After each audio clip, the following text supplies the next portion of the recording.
কি আর বলবো বন্ধুরা, তোমাদের আর কিছু বলার নেই, ঠিক আছে।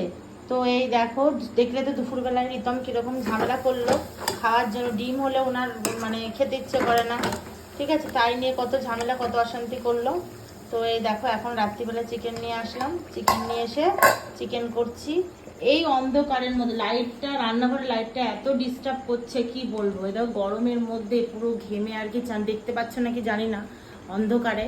তো এই দেখো অন্ধকারে ঘেমে চান হয়ে গেছি, দিয়ে রান্না করছি। এই দেখো মোমবাতি জ্বালিয়ে, দেখেছো, দেখো আমার অবস্থাটা দেখো। রান্না সারা বাড়িতে কারেন্ট আছে, বাট রান্নাঘরটাই প্রচণ্ড ডিস্টার্ব করছে বোর্ডের মধ্যে। কি হয়েছে ভগবান জানে, এই গরমের মধ্যে আমাকে অন্ধকারে রান্না করতে দিয়ে ঘরে চলে গেছে, পড়ছে ঘরে।